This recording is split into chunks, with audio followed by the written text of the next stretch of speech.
We're going to go ahead and start with you. Thank you. Thank you. Hi, Sonequa. How are you? Hi, I'm so good. Hey, everybody. Huge fan of yours. Thank you so much for being here with us today. I'm with Thank Bam you. Smack Pow. I have a question for you.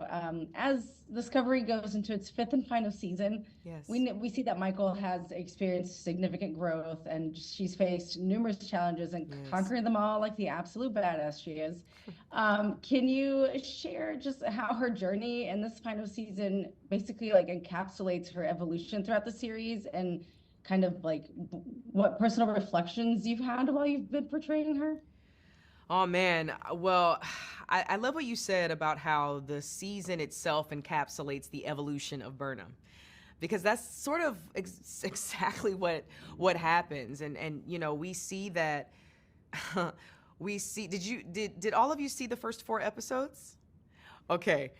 Yeah, so you see that contrast. You see it right in front of your face. It's sometimes it's hard to remember how far you've come until you're just looking at it face to face, literally. And I love that the character evolution in general has become a cornerstone of our story. It has become a tenet of Star Trek Discovery, and I hope that it becomes part of the legacy that we leave to the franchise. Is that we were able to tell a story where you got to see people become who they were meant to be, and you get to see Burnham and everyone else. It isn't just Burnham, but you see Burnham especially go from fear to faith, go from pain to purpose, go from fighting for absolution to being able to give absolution to someone. You see this woman become the type of leader that she is, an inside out leader, a leader who's on the ground, but who leads with grace and who digs the gold out of everyone around her. It I mean, my perspective on it is just that I'm blessed. I'm blessed beyond measure. I thank God for not just the character and the people and the story, but even just how fulfilling it was as an artist. Great. Thank you so much. You've done her character like beyond justice. Oh For man, sure. that means a lot. Thank you. Thank you. All right, Tony, you can take the next one. Thank you. Tony Talata, Sci-Fi Talk. Great to talk to you, Sonequa. Great talking with you too. Very an interesting character. No captain has ever started the where she started, Yes. literally in prison. And Right. look what she's done. I mean, it's That's right. amazing. That's right. There's two men in your life I want to ask about, for Burnham, Yes. and that is Cleveland Booker, of Hmm. course, Hmm. and also Saru. Yes. Talk about those two relationships, and they kind of share you in a way. They both interact with you a lot. That is very true. Well, I mean, I have so much love and respect for Doug Jones and David Ajala, and I mean, that goes across the board, because there's also a really special relationship between Burnham and Tilly. Um, but with Saru and with Book, I love what we see in the toward the beginning of season 5 when it's time for Saru to fulfill his purpose. It's time for him to, reach his own destiny, with his own people. And I love that as he exits, it's time. It's time for Burnham to rise in a way like never before, because now the guide is gone, the shepherd is gone, the sort of big brother is gone, the voice of reason is gone, and now it's time for her to do those things, be those things herself, and give them to somebody else. It's almost as if Saru's exit just from the ship signals her stepping into a mentor role, her stepping into the role of guide and shepherd and teacher, the one who's reaching out to someone and pulling them forward, pulling them their true selves out of them. Right. And so I love that Burnham and Book also do that for each other. They're iron sharpening iron. It's super complicated between them. There's a lot going on between them, but they ultimately make each other better. And I love that. I love that about those dynamics. Thank you. Hey, Avery, you can take the next one. Hi, I'm Avery Kappa from Comics Beat. Um, Hey. my question is there anything you accomplished as either an actor or behind the camera of which you're particularly proud? Oh man, well, I mean, in front of the camera, I'm particularly proud of making television history. In front of the camera, I'm proud of how bold we were as an iteration. that we did things that no other Trek has done. We were serialized to a degree that no other Trek has been. We went to a future beyond where any Trek has gone. We made television history with diversity in a way like never before. And so I hope that boldness is part of our legacy, and just being that first Black female lead first, and then being the first Black female captain and lead, and then even behind the scenes, being able to be a producer on the show and then an executive producer for season 5. That the evolution just, it sort of had a butterfly effect, right? And it went outward. It wasn't just between action and cut.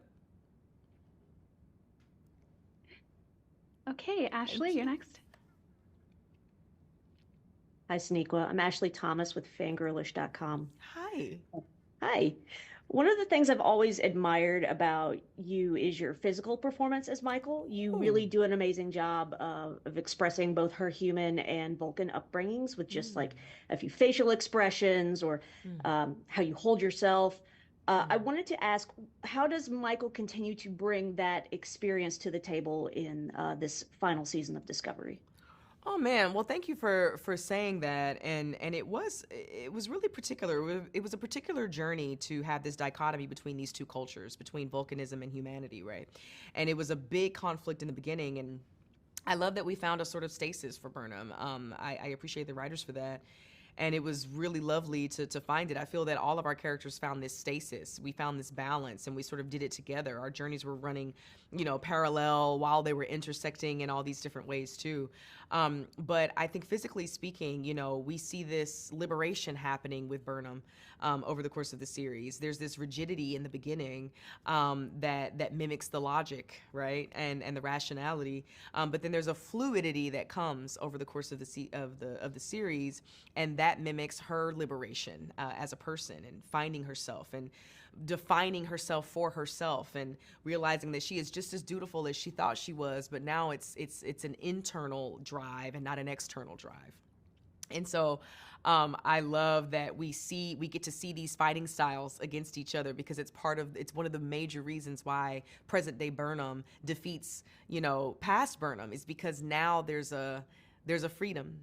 There's a freedom and there's a security, and you can see it. You can see it in the fight. We wanted to make sure that we did that. I gotta big up Chris McGuire, our stunt coordinator, for doing that, and our director Lee Rose, because it was important for us to showcase that contrast, that growth, that evolution in the fight as well, in the physical performance. So, thank you so much for saying that. Thank you. Mm-hmm. Okay, Karen, you're up next. Hi, Sonequa. I'm Karen from Sci-Fi Vision. Hi. So we do get to see Michael face who she was 5 years ago, who she was 800 years ago. Yes. And have to really get her mind in that space, think like that person, be that person. I wondered how it was for you as an actor, how you felt in season 1, entering the Star Trek universe and having to go back, or being able to go back and revisit that. What was that like for you? Thank you for that question. And can I just be honest with y'all? It was hard. And you know why? Because I had even forgotten, Sonequa had forgotten how far Burnham had come, right? I lived it, I created it, but I was so consumed with what was going on in the present day for Burnham that when even I was able to see where I had come from, when I had to step into it again, I was apprehensive about it. It ended up being thrilling to do. But man, what a painful place I used to be in as Burnham. At a time like striving for approval, not having any sense of real self-worth and security, and feeling like I needed someone to tell me that I was worthy and tell me that it was okay and forgive me for my moral mistakes and everything. Man, I remembered as soon as I was in it, I was like, ooh-wee.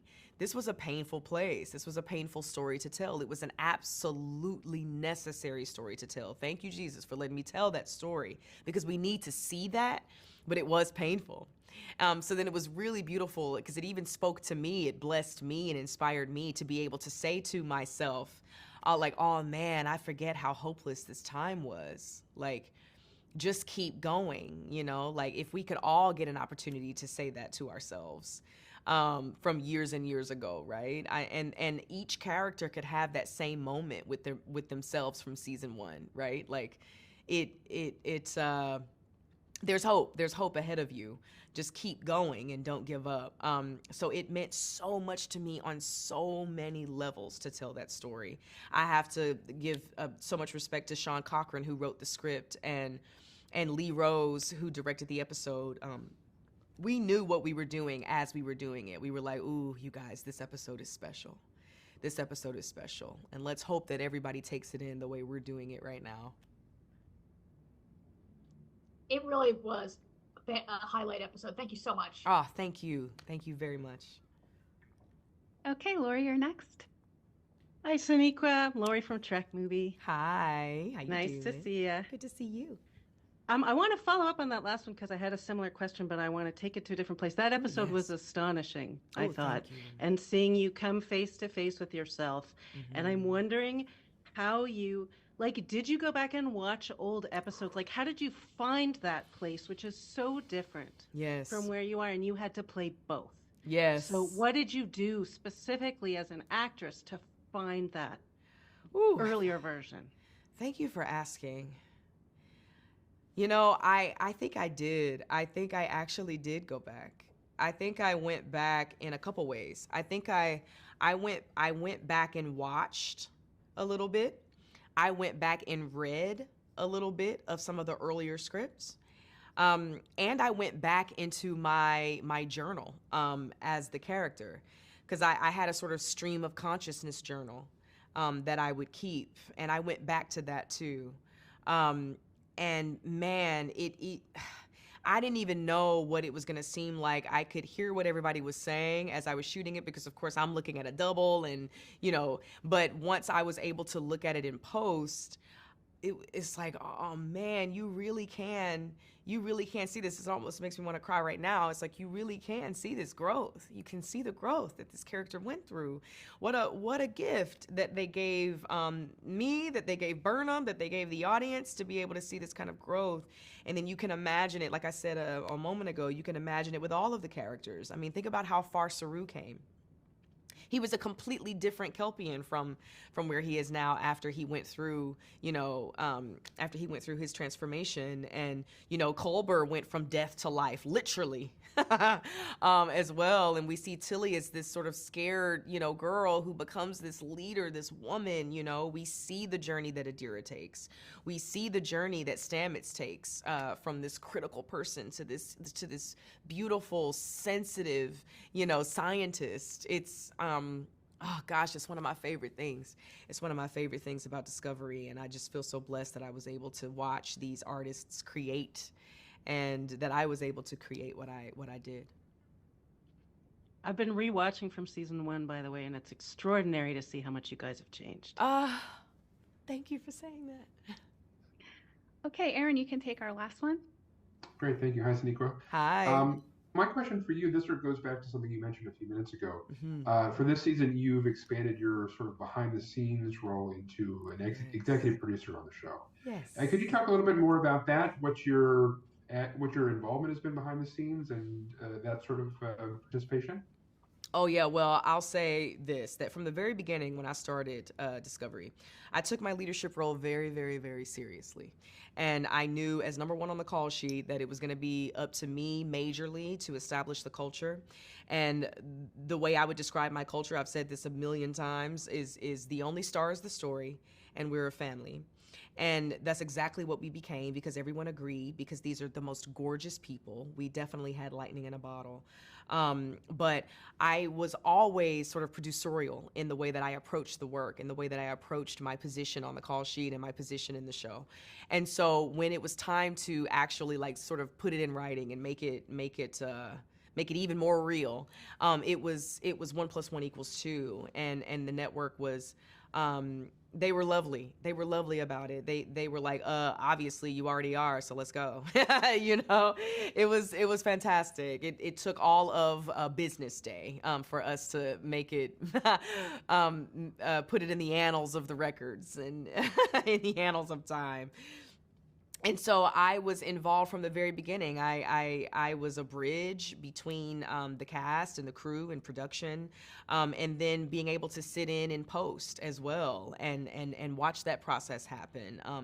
Being able to have conversations with people as we were shooting, being able to make decisions, being able to facilitate connections and relationships, making people feel safe, making people feel heard. Making sure that all the T's were crossed and the I's were dotted. It was a lot of work, but I thank the Lord for it. I thank the good Lord above for it. Thank you. All right. Thank you guys so much, team. Let's cut. Thanks for joining today. Your next link for your interviews and your email, so you can say your goodbyes and exit the room. Thanks. Let's fly. Thank y'all. Let's fly. It was so good talking to y'all. Thank you so much, Sonequa. Amazing. Thank you. Thank you.